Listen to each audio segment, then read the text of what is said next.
Hello दोस्तों। तो दोस्तों कैसे हैं आप लोग। तो दोस्तों इस वीडियो में हम डिस्कस करेंगे आज की टॉप न्यूज़। तो टॉप 3 न्यूज़ डिस्कस करने जा रहे हैं इस वीडियो में। तो सबसे पहले न्यूज़ है दोस्तों, तो आप सभी को पता होगा क्वाड देशों का बेसिकली मालाबार नौसैनिक अभ्यास रहता है। तो अभी क्वाड देशों का मालाबार नौसैनिक अभ्यास से रिलेटेड एक न्यूज़ आ रही है।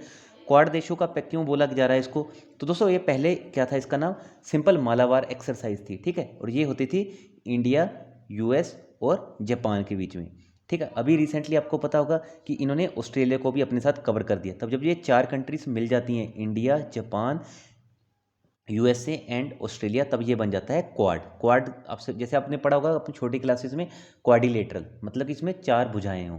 तो इसी तरह से क्वाड में भी 4 कंट्रीज हैं। तो इनका बेसिकली जो मेन शिकंजा है वो है चाइना के ऊपर कसना। तो आप देख सकते हैं चीन की आक्रामक नीतियों के खिलाफ क्वाड के 4 देशों भारत, अमेरिका और जापान, ऑस्ट्रेलिया इस महीने के आखिर में संयुक्त युद्धाभ्यास करेंगे।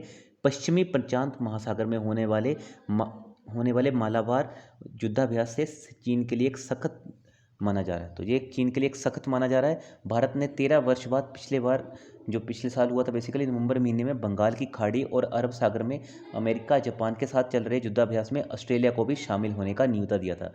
बदले में ऑस्ट्रेलिया भी चाहता है कि भारत 2023 में बेसिकली जो टेल्समैन सर्वे जो बोर गेम होगा बेसिकली उसमें भी शामिल हो। देखना होगा क्या भारत उसमें शामिल होता है या नहीं।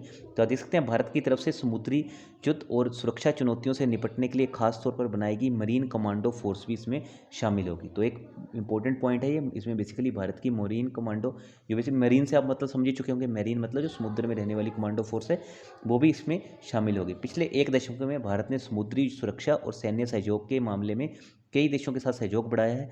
चारों ओर से घिरा चीन बेशक कवाड़ देशों की एकजुटता से नाखुश है। चीन ने कई बार इसकी जो एकजुटता उसके ऊपर अपनी सहमति व्यक्त नहीं की है, लेकिन कवाड़ के लिए इस युद्धाभ्यास के बेहद खास मायने हैं। तो अभी भी क्या जो कवाड़ है इसके बेसिकली खास आप कह सकते हैं मायने हैं। इसको क्वाड भी बोला था, कवाड़ भी बोला था हिंदी में, तो एक ही चीज़ है। तालिबान के निशाने पर अफगान स्कूल, इकलौते गोल्स बोर्डिंग स्कूल में छात्राओं के जलाए दस्तावेज। तो फिर से तालिबान के निशाने पे स्कूल आ चुके हैं। आप देख सकते हैं अफगानिस्तान में तालिबान का नियंत्रण होने के बाद इस वक्त जो सबसे ज़्यादा खौफ ज़दा हैं वे हैं वहाँ की महिलाएं।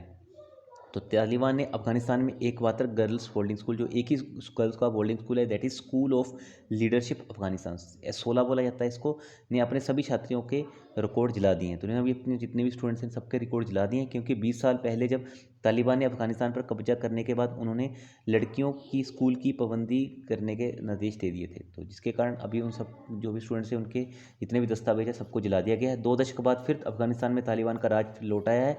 उन्होंने एक बार फिर लड़कियों को स्कूल जाने की रोक लगा दी है। तो यहाँ पे एक लड़कियों के साथ फिर से आप कह सकते हो नाइंसाफ़ी हो रही है। यही उनके दस्तावेज जलाए जा रहे हैं। 16 की संस्थापक और अफगानी महिला एक्टिविस्ट शवाना वजीज रशिक ने बताया। तो आप देख सकते हैं ये इन्होंने ट्वीट भी किया है कि उन्होंने बीती रात स्कूल की जितनी भी छात्राएं थी उनके रिकॉर्ड जला दिए। वजीज ने ऐसा अपनी छात्राओं उनके परिवार की सुरक्षा के लिहाज से किया है। इसे लेकर उन्होंने एक ट्वीट किया जिसमें उन्होंने कहा कि जलते हुए दस्तावेजों का वीडियो भी डाल दिया है। तो एक कह सकते हैं कि थोड़ा सा तालिबान के कारण अभी अफगानिस्तान में इंस्टेबिलिटी का माहौल क्रिएट हो चुका है। दिल्ली से अच्छी न्यूज़ आ रही है। दिल्ली में अब रात के 8 बजे तक भी खुल सकेंगे बाजार, सीएम केजरीवाल ने कर दिया है ऐलान। तो कोरोना वायरस संक्रमण की तीसरी लहर की चर्चाओं के बीच में देश की राजधानी दिल्ली में सभी बाजारों को पहले की तरह सामान्य रूप से खोलने की इजाज़त मिल चुकी है। दिल्ली के मुख्यमंत्री अरविंद केजरीवाल ने ट्वीट करके जानकारी सभी को दे दी है। तो केजरीवाल ने अपने ट्विटर हैंडल पर लिखा, अभी तक कोरोना के चलते दिल्ली के बाज़ारों को शाम 8 बजे तक खुलने की इजाज़त थी, लेकिन कम होते मामलों की वजह से हमने ये समय सीमा हटाने का फैसला किया है। अब सोमवार से बाजार पहले की तरह सामान्य समय अनुसार खुल सकेंगे। यह फैसला यकीनन व्यापारियों को खुश करने वाला, तो बिजनेसमैन के लिए एक अच्छी न्यूज़ है। बट आपको ये भी चीज़ ध्यान रखनी चाहिए कि अब उस तरह से ही हमें घर से बाहर निकलना चाहिए, मास्क सैनिटाइजर यूज़ करनी चाहिए, जिससे कि कोरोना की जो बढ़ते हुए केसेस है वो कम हो सकें या फिर एटलीस्ट उनके ऊपर अंकुश लगा रहे। तो अभी 24 घंटों में मिले सिर्फ 19 नए कोरोना मरीज। तो पिछले 24 घंटों के कोरोना ग्राफ पर नए डाले तो दिल्ली में सिर्फ कोरोना के 19 मामले ही पाए गए हैं। इसके साथ ही कोरोना पॉजिटिविटी रेट भी अब आप देख सकते हैं पहले के स्तर से कम हो चुकी है, गिर चुका है। पहली बार 0.03% दिल्ली में कोरोना संक्रमण दर हुई है। उसके साथ ही 2.5 करोड़ के पार दिल्ली में कोरोना टेस्ट का आंकड़ा पहुंच गया है। तो हमने रिसेंटली देखा था थर्ड वेव के टाइम भी दिल्ली में बहुत ज़्यादा कोरोना का असर हुआ था। तो चलिए दोस्तों इस वीडियो में इतना ही था। आई होप वीडियो अच्छी लगी होगी, तो लाइक करना, शेयर करना दोस्तों के साथ। बहुत जल्दी मिलेंगे नेक्स्ट वीडियो के साथ। So thanks for watching the video and bye bye for now.